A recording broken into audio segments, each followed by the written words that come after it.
Ya, bismillah, assalamualaikum warahmatullahi wabarakatuh. Kembali lagi channel ini nih, bimbingan belajar Ar-Rayhan. Jadi di video kali ini kita akan melanjutkan pembahasan kita, membahas tentang latihan soal persiapan asesmen madrasah matematika untuk materi kelas 9. Jadi kita akan mulai pembahasannya dari soal nomor 31 ya. Oke, kita simak pembahasan pada video kali ini ya. Nah, di soal nomor 31 ini adalah materi tentang transformasi geometri. Ayo kita baca dulu soalnya bersama-sama. Suatu titik akan ditranslasikan dengan besar pergeseran seperti yang ada di layar sini. Ini bacanya adalah vektor negatif 23. Nah, di sini kita diminta untuk menentukan artinya digeser kemana sebenarnya. Nah, untuk menjawab soal ini, adik-adik perlu mengetahui bentuk umum dari suatu pergeseran. Jadi, bentuk umumnya dari besar pergeserannya itu adalah A, B seperti ini. Jadi, ini adalah vektor. Vektor itu adalah gaya yang memiliki arah. Jadi, ini pasti ada arahnya, mau ke atas, bawah, atau kiri atau kanan, tergantung dari nilai ininya. Nah, di sini kan ada A dan juga B. A-nya itu menandakan bahwa dia itu ke kiri atau ke kanan, tergantung nilai A tersebut. Dia ke kiri ketika nilainya adalah negatif, sedangkan dia ke kanan ketika nilai A-nya adalah positif. Sedangkan untuk nilai B ini menandakan atas dan bawah dari suatu translasi, jadi atas dan bawah.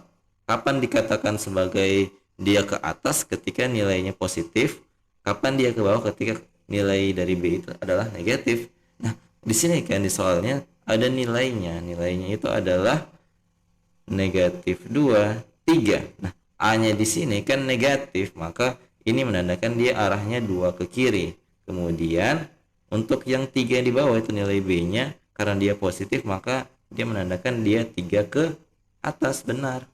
Sehingga jawaban yang tepat untuk soal nomor 31 ini adalah opsi yang D, yaitu 2 ke kiri dan 3 satuan ke atas. Oke, semoga adik paham ya. Oke, kita lanjut ke soal berikutnya. Nah, kita lanjut ke soal nomor 32. Di soal nomor 32 ini kita bicara tentang pencerminan pada transformasi geometri. Perhatikan, di sini kita diminta untuk menentukan hasil refleksi segitiga berwarna biru terhadap titik pusat 0,0 yang tepat. Jadi, perhatikan, kita akan bedah satu persatu pilihan ganda yang ada di soal ini.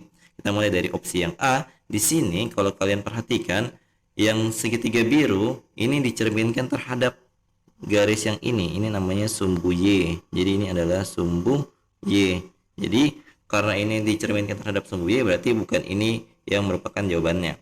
Kemudian kita lanjut ke opsi yang B. Di opsi yang B ini kalau kita perhatikan, ini segitiga birunya itu dicerminkan benar terhadap titik 0,0.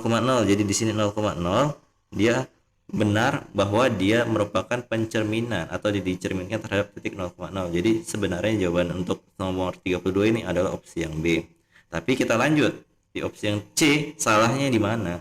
Salahnya itu adalah dia benar dicerminkan terhadap 0,0, tetapi di sini gambarnya harusnya dia terbalik.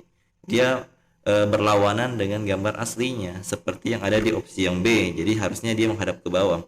Nah, untuk yang opsi D, ini cerminnya adalah sumbu X. Jadi kalian lihat ini adalah cerminnya. Jadi ini adalah sumbu X. Jadi kalau misalkan ditanya nanti sumbu X di suatu saat, berarti modelnya harus seperti ini. Kemudian pastikan gambar dari bayangannya itu harus terbalik dari gambar awalnya. Jadi sekali lagi opsi yang benar untuk 32 adalah opsi yang B. Semoga adik paham ya. Oke, kita lanjut ke soal berikutnya.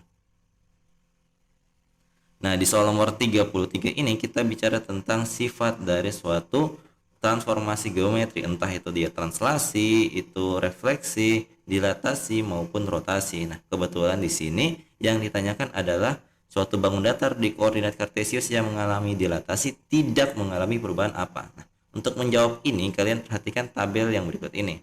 Jadi di tabel ini merupakan rangkuman sifat-sifat dari translasi, refleksi, rotasi maupun dilatasi. Nah, berdasarkan tabel ini ternyata dilatasi itu tidak mengalami perubahan pada sisi bentuknya. Jadi bentuknya saja yang tidak berubah, sedangkan yang lainnya itu berubah. Berarti jawaban yang tepat untuk soal nomor 33 adalah opsi yang D. Semoga ada dipaham ya. Kita lanjut ke soal berikutnya. Nah, di soal nomor 34 ini kita baca dulu soalnya baik-baik, kemudian kita selesaikan seperti biasa. Nah, di sini soalnya, jika suatu titik N 8,-6 akan dilakukan proses dilatasi dengan besaran dilatasi yaitu dalam kurung O,3. Maka bayangan dari titik N adalah titik-titik. Nah, untuk mengerjakan soal ini kalian harus ingat rumus yang harus kita gunakan untuk menentukan bayangan dari suatu proses dilatasi. Di sini rumusnya adalah N dalam kurung X, Y jika dilakukan besaran dilatasi terhadap titik pusat O 0,0 dan skalanya itu K, maka bayangannya adalah N aksen dalam kurung K-nya itu dikalikan dengan nilai X, kemudian koma K-nya juga dikalikan dengan nilai Y. Nah, di sini kita tinggal memasukkan nilai-nilai yang ada diketahui ke dalam rumusnya ini. Jadi di sini kan N itu berapa koordinatnya? Koordinatnya kan 8, -6. Kita masukkan, kemudian kita taruh juga besaran dilatasinya yaitu O, 3. Jadi skalanya itu adalah 3, ingat. Nah, kemudian hasil bayangannya itu wajib ada aksennya. Aksen itu yang mana sih? Aksen itu yang tanda kutip di bagian atas huruf N tersebut. Jadi dia harus ada N aksennya, ada aksen. Kemudian kita masukkan skalanya tadi 3, nilai X-nya adalah 8. Kemudian masukkan lagi 3 kalikan dengan nilai Y yaitu -6. Nah, kalau sudah kita tinggal kalikan seperti biasa.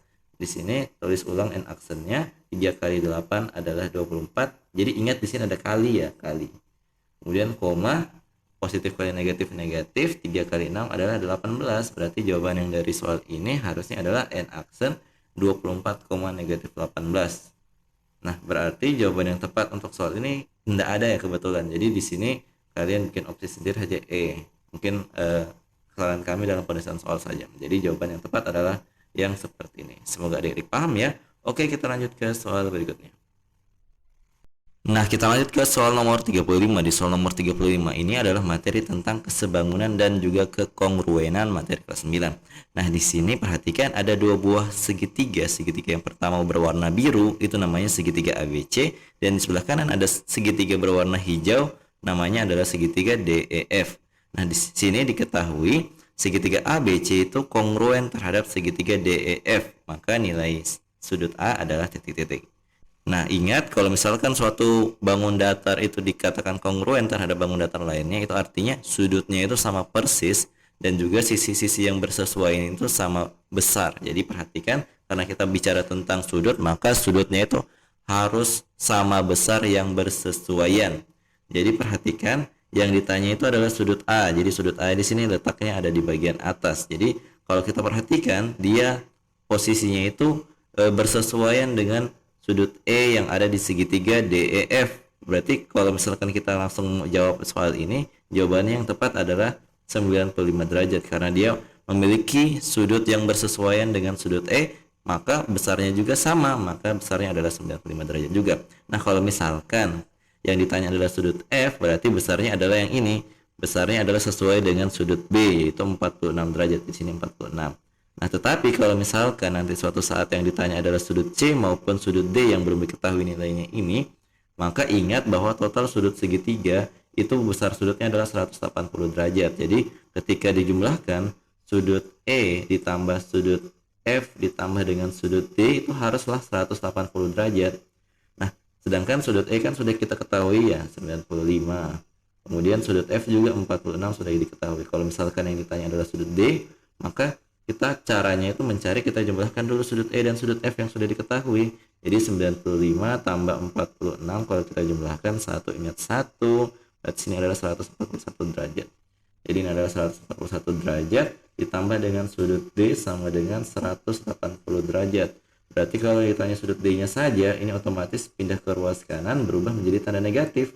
Berarti 180 derajat dikurang 141 derajat, maka diperoleh sudut D itu adalah 39 derajat. Maka dia juga akan sama nilainya dengan sudut C pada segitiga biru yang ada di soal nomor 35 ini. Jadi sekali lagi, jawaban yang tepat untuk soal nomor 35 ini adalah opsi yang B, 95 derajat. Oke, semoga adik-adik paham. Oke, kita lanjut ke soal berikutnya.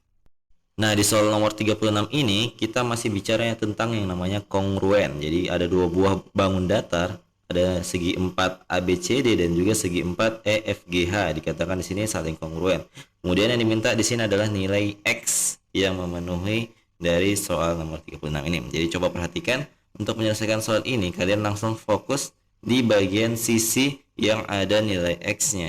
Nah, ini karena dia kongruen, maka besarnya itu sama besar dengan yang bersesuaian dengan garis EH yang ada di segi 4 EFGH ini. Berarti yang bersesuaian itu adalah garis AD, yaitu yang panjangnya 21 cm. Berarti cara untuk menyelesaikannya tinggal kalian buat 21 cm itu sama dengan 3x. Berarti untuk mendapatkan nilai x kalian cukup bagikan 3 di kedua ruas. Jadi bagi 3 bagi 3 sehingga mendapatkan x-nya itu adalah 7 cm. Jadi jawaban yang tepat untuk soal ini adalah opsi yang C, 7 cm. Nah, kalau misalkan yang ditanyakan di sini adalah opsi yang Y, yang nilai dari Y-nya, maka cara untuk menyelesaikannya juga sama. Berarti 6Y sama dengan 54 cm. Kalian bagi dengan koefisien dari variabel Y, maka bagilah dengan angka 6, bagilah angka 6, dapat Y sama dengan 9 cm. Ini untuk nilai Y, sedangkan untuk nilai X yang sebelah kiri. Oke, kita lanjut ke soal berikutnya. Nah, kita lanjut ke soal nomor 37. Di soal nomor 37 ini adalah materi tentang bangun ruang sisi lengkung. Di sini perhatikan ada sebuah gambar kerucut di sebelah kanan. Nah, kita diminta untuk menentukan apa sih garis TA pada gambar kerucut tersebut. Nah, di sini TA itu kan garis yang ada di sini ya, yang miring, yang ada di sebuah kerucut. Jadi kalau misalkan kita perhatikan, ini namanya adalah garis pelukis. Coba perhatikan gambar-gambar berikut ini. Jadi di sini sudah jelas berdasarkan gambar yang ada saya berikan di bagian bawah ini, karena yang ditanyakan ini adalah TA adalah garis miring yang ada di sebuah kerucut, namanya itu adalah garis pelukis. Nih, garis pelukis. Kemudian kalau misalkan ditanya adalah TO ini yang garis lurus dari atas ke bawah, ini namanya tinggi pada sebuah kerucut. Kemudian yang PO ini adalah jari-jari, sedangkan PQ yang secara keseluruhan ini namanya diameter.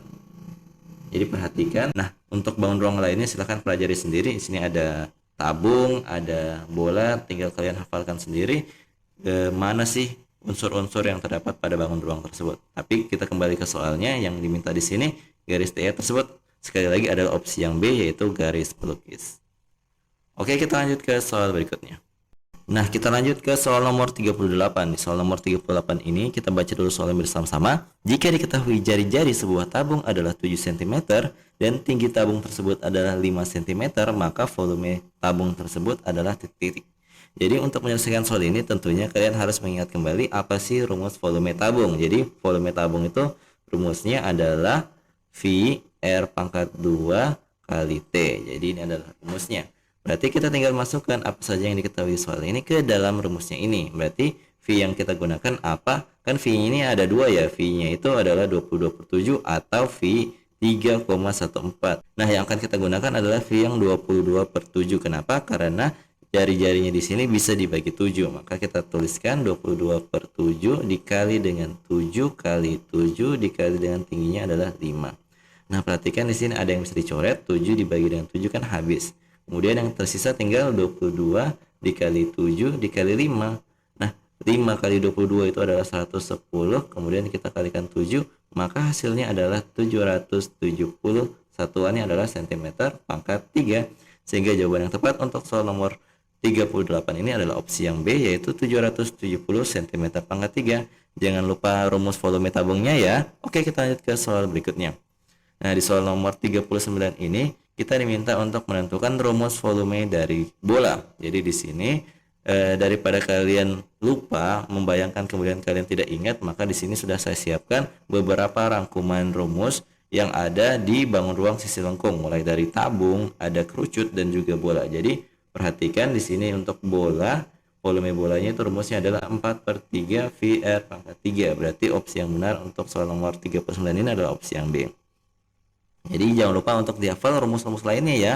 Oke, kita lanjut ke soal yang terakhir. Jadi di nomor 40 ini kita baca dulu soalnya. Jika diketahui diameter dari sebuah bola adalah 32 cm, maka jari-jari dari bola tersebut adalah titik-titik.